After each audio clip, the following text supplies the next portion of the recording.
వికారాబాద్ దాడి ఘటనపై CM Revanth serious అయ్యారు. దాడి చేసిన వారిని వెనక ఉన్న వారిని కూడా అస్సలు విడిచిపెట్టమని వార్నింగ్ ఇచ్చారు సీఎం. ఎంతటి వారైనా సరే ఊచలు లెక్కపెట్టేలా చేస్తామని అన్నారు.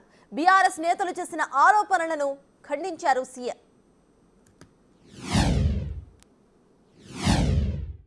ఆయన ఇప్పుడు గవర్నర్ గారు ఇచ్చే అనుమతి నుంచి తప్పించుకోవడానికి ఢిల్లీ చుట్టూతో చక్కర్లు కొడుతున్నాడు.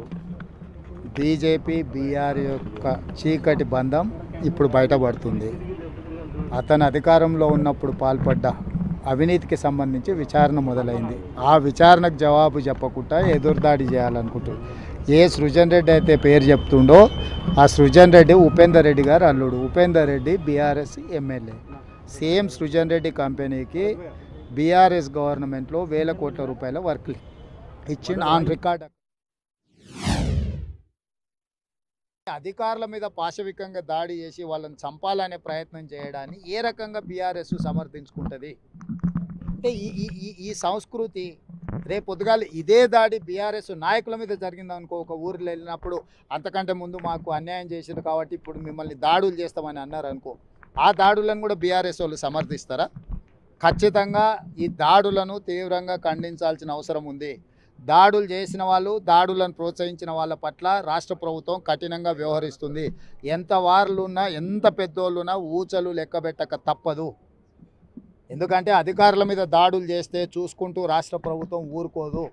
ఈరోజు రెవెన్యూ శాఖ కావచ్చు, పోలీస్ శాఖ అధికారుల మీద దాడులు చేస్తే మేము వాళ్ళకు అండగా నిలబడతాం దాడులు చేసే వాళ్లకు అని చెప్పి ఈరోజు బీఆర్ఎస్ పార్టీ కేటీఆర్ మాట్లాడుతున్నాడంటే వాళ్ళు ఏమనుకుంటున్నారు? అంటే రాష్ట్ర ప్రభుత్వం చూసుకుంటూ ఊరుకుంటుందని అనుకుంటున్నారా?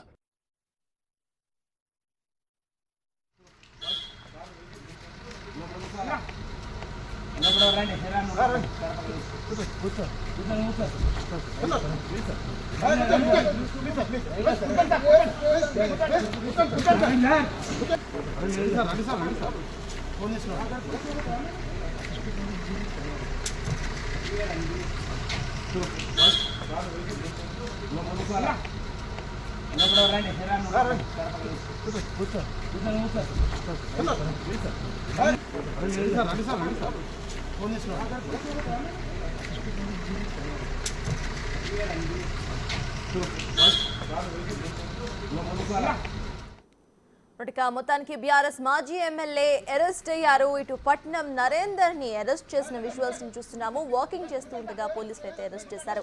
వికారాబాద్ జిల్లా కలెక్టర్ పై దాడి ఘటనలో ఎవరైతే సురేష్ ఉన్నారో, దాడికి ప్రేరేపించిన సురేష్ ఎవరైతే ఉన్నారో 42 సార్లు పట్నం నరేందర్ తో మాట్లాడిన కాల్ డీటెయిల్స్ అనేవి పోలీసుల దగ్గర ఉన్నాయి. అయితే సురేష్ ప్రెజెంట్ పరారీలో ఉన్నారు.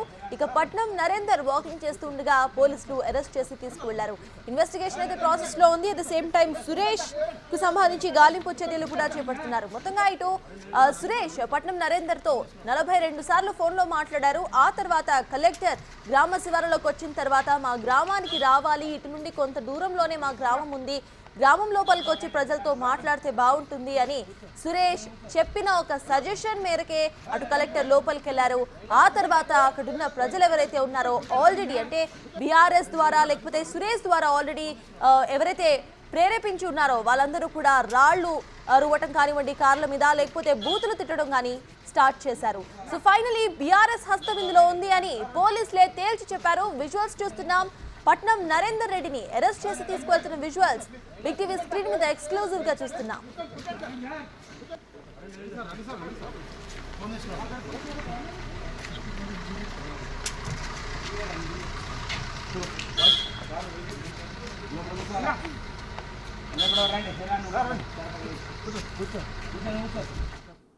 ఇప్పటికే అంశంపై పూర్తి డీటెయిల్స్ ను ఇన్పుట్ ఎడిటర్ పవన్ అందిస్తారు. పవన్ చెప్పండి, ప్రెజెంట్ మనం చూస్తున్నాము ఫైనలీ ఇటు మాజీ ఎమ్మెల్యేని అయితే అరెస్ట్ చేశారు. ఇక తర్వాత అరెస్ట్ల పర్వం ఇంకా కొనసాగే అవకాశం ఎంతవరకు ఉందనుకోవచ్చు? అప్డేట్స్ ఏంటి? లగచర్ల కుట్ర కోణంలో నరేందర్ రెడ్డి పాత్ర స్పష్టంగా పోలీసులు ఆధారాలు సేకరించారు. ఆయన పాత్ర పైన ఈరోజు తెల్లవారుజామున కేబీఆర్ పార్క్ సమీపంలో ఆయన ఇంటికి సమీపంలోనే పోలీసులు అరెస్ట్ చేశారు. ప్రస్తుతం పరిగికి తరలిస్తున్నారు. లగచర్లలో కలెక్టర్ రెవెన్యూ అధికారులపైన దాడికి ప్రేరేపించింది పట్నం నరేందర్ రెడ్డి. అందుకు ప్రధాన సూత్రధారిగా సురేష్ వ్యవహరించారు. దాడి జరుగుతున్న సమయంలో దాడి తర్వాత కూడా దాదాపుగా 42 సార్లు వీళ్ళిద్దరి మధ్య సంభాషణ జరిగింది అనేది అటు పోలీసులు గుర్తించారు. ఇప్పటికే ఈ కేసుకు సంబంధించి 16 మందిని అరెస్ట్ చేసి రిమాండ్కి తరలించారు. ఈరోజు పట్నం నరేందర్ రెడ్డితో పాటు మరికొంతమందిని కూడా అదుపులోకి తీసుకున్నారు. ఇప్పటికే వాళ్ళందరినీ కూడా విచారించిన తర్వాత వాళ్ళని జ్యుడిషియల్ రిమాండ్కి పంపించే అవకాశం ఉంది. మరోపక్క ఈ కేసులో కీలక సూత్రధారి మొత్తం వ్యవహారంలో అటు కలెక్టర్ను తప్పుదో పట్టించి కలెక్టర్ను నమ్మించి వేరే దగ్గరికి తీసుకెళ్ళి అక్కడ భౌతిక దాడికి జనాల్ని ప్రేరేపించిన సురేష్ మాత్రం ఇంకా పరారీలోనే ఉన్నాడు. ఆయనను పట్టుకోవడం కోసం ప్రత్యేక బృందాలను ఏర్పాటు చేశారు. ఇటు కావాలనే ఈ రకంగా దాడికి పాల్పడినట్లుగా పోలీసులు అయితే గుర్తించారు. ఒక వ్యూహం ప్రకారమే బీఆర్ఎస్ నేతలు ఈ అధికారులపైన దాడి చేసినట్లుగా పోలీసులు అనుమానిస్తున్నారు. ఈ నేపథ్యంలోనే నిన్న ముఖ్యమంత్రి రేవంత్ రెడ్డి ఢిల్లీలో కూడా మాట్లాడారు. ఇటువంటి దాడులకు పాల్పడిన వాళ్ళని, దాడులకి ప్రోత్సహించిన వాళ్ళని ఎవరు ఎంతటి వాళ్ళు ఉన్నా సరే వదలమంటూ ఆయన హెచ్చరిక జారీ చేశారు. ఇక డీజీపీ కూడా నిన్న ఐజీ సత్యనారాయణ అటు ఎస్పీలతో ప్రత్యేకంగా సమావేశమయ్యారు. ఈ కేసులో ఎలా ముందుకు వెళ్ళాలి, త్వరితగతిన కేవలం అనుమానితులు ఆ దాడిలో ప్రత్యక్షంగా పాల్గొన్న వాళ్ళని మాత్రమే అరెస్ట్ చేయాలి, ఎట్టి పరిస్థితుల్లో రైతులను కానీ సామాన్యులను కానీ ఇబ్బంది పెట్టొద్దు అని చెప్పిన నేపథ్యంలో పోలీసులు ఆచితూచి అడుగులు వేస్తున్నారు. నిన్న దాదాపుగా 50 మందికి పైగా అటు రోటిబండ తండా కావచ్చు, ఆ పక్కనే ఉన్న మరో గ్రామం లగచర్ల గ్రామానికి సంబంధించిన వాళ్ళందరినీ కూడా అదుపులోకి తీసుకున్నారు. కానీ మీడియాలో ప్రసారమైన కథనాలు కావచ్చు, అక్కడ కొంతమంది ఆ ఫోన్లలో రికార్డ్ చేసిన వీడియోస్ ఆధారంగా చాలా క్షుణ్ణంగా పరిశీలించిన తర్వాత ఎవరెవరు ఆ భౌతిక దాడికి పాల్పడ్డారు, ఎవరెవరు ప్రజలను రెచ్చగొట్టే విధంగా వ్యవహరించారు, దాడులకు పాల్పడిన వాళ్ళని ప్రత్యక్షంగా గుర్తించిన తర్వాతే వాళ్ళందరినీ కూడా అదుపులోకి తీసుకున్నారు. నిన్న చేసిన దాడిలో కొంతమంది రైతులు కూడా ఉన్నట్లుగా గుర్తించారు. కానీ వాళ్ళు అప్పుడు అకస్మాత్తుగా జరిగిన ఘటనల్లో వాళ్ళు కూడా కొంత భావోద్వేగానికి గురై దాడి చేసినట్లుగా పోలీసులు అనుమానిస్తున్నారు. ఈ నేపథ్యంలోనే వాళ్ళు ఎవరిని కూడా అరెస్టు చేయలేదు. కేవలం కావాలని ఉద్దేశపూర్వకంగా అధికారులపైన దాడికి పాల్పడిన వాళ్ళని మాత్రమే పోలీసులు ఇప్పటిదాకా అదుపులోకి తీసుకున్న పరిస్థితి అయితే ఉంది. మొత్తంగా పట్నం నరేందర్ రెడ్డిని అయితే అదుపులోకి తీసుకున్నారు. ఆయన సురేష్తో 42 సార్లు ఎందుకు ఫోన్ కాల్లో మాట్లాడవలసి వచ్చింది, ఏం ఆదేశాలు ఇచ్చారు, ఈ వివరాలన్నింటినీ కూడా పోలీసులు సేకరిస్తూ ఉన్నారు. ఇప్పటికే మనం ఎక్స్క్లూజివ్గా స్క్రీన్ పైన చూస్తూ ఉన్నాం. అటు ఉదయాన్నే నరేందర్ రెడ్డిని అరెస్ట్ చేసిన విజువల్స్, ఆయనను పోలీసులు అదుపులోకి తీసుకున్నారు.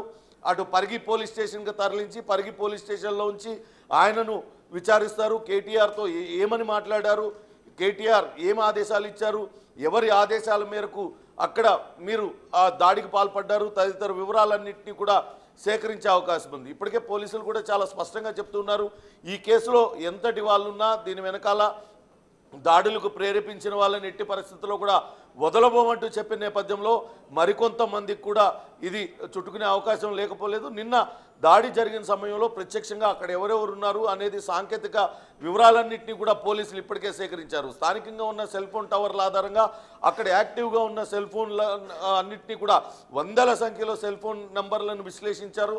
వాటి ఆధారంగా ఎవరెవరు అక్కడ కీలకంగా వ్యవహరించారు, ఎవరెవరితో సంభాషణలు జరిపారు అనేది మొత్తం కాల్ డేటానంతా కూడా పోలీసులు సేకరించారు. దాని ఆధారంగానే అరెస్టులకి ముందుకు వెళ్తున్న పరిస్థితి అయితే ఉంది. ఇప్పటికే పట్నం నరేందర్ రెడ్డి పాత్ర పైన చాలా స్పష్టమైన ఆధారాలన్నింటినీ కూడా పోలీసులు సేకరించారు. పట్నం నరేందర్ రెడ్డిని విచారించిన తర్వాత మరికొంతమందిని కూడా అదుపులోకి తీసుకునే అవకాశం అయితే ఉంటుంది. అయితే ఇటు కాంగ్రెస్ పార్టీ నేతలు కూడా తీవ్ర స్థాయిలో విరుచుకుపడుతున్నారు. నిన్న ఉద్యోగుల సంఘం, రెవెన్యూ ఉద్యోగుల సంఘం కావచ్చు, ఉద్యోగుల సంఘం జేఏసీ చైర్మన్ లచ్చిరెడ్డి కూడా తీవ్ర స్థాయిలో అటు బీఆర్ఎస్ నేతలపైన విరుచుకుపడ్డారు. ఈ రకంగా భౌతిక దాడులకు ప్రోత్సహించడం ఎంతవరకు సబబు? గత 10 సంవత్సరాలుగా అధికారంలో ఉన్న ఒక పార్టీ అధికారం కోల్పోగానే నిస్పృహలోనే ఇటువంటి భౌతిక దాడులు, అధికారులను పైన దాడులకు పాల్పడడం ఎంతవరకు సబబు అంటూ వాళ్ళందరూ కూడా ప్రశ్నిస్తున్నారు. మరోపక్క కాంగ్రెస్ పార్టీ నేతలు కూడా తీవ్ర స్థాయిలో విరుచుకుపడుతూ ఉన్నారు.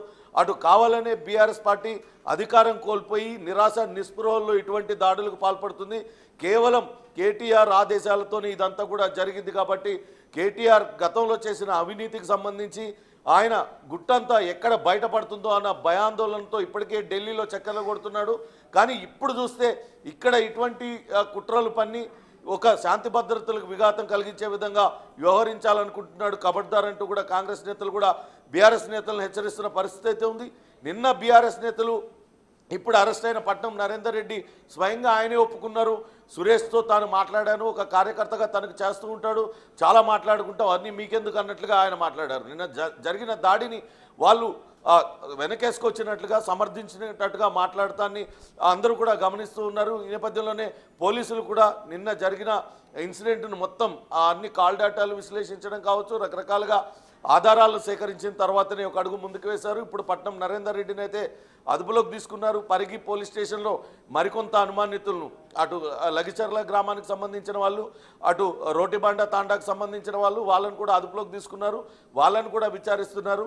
ఎందుకు దాడికి చేయాల్సి వచ్చింది, దాడికి ఎవరు ప్రేరేపించారు, ఎన్ని రోజులుగా ఈ పథక రచన చేశారు తదితర వివరాలన్నింటినీ కూడా ఇప్పుడు అదుపులోకి తీసుకున్న నిందితుల నుంచి పోలీసులు వివరాలు తెలుసుకునే పరిస్థితి ఉంది. మొత్తానికైతే ప్రస్తుతం అటు వికారాబాద్ పరిగికి అటు నరేందర్ రెడ్డిని తరలిస్తున్నారు.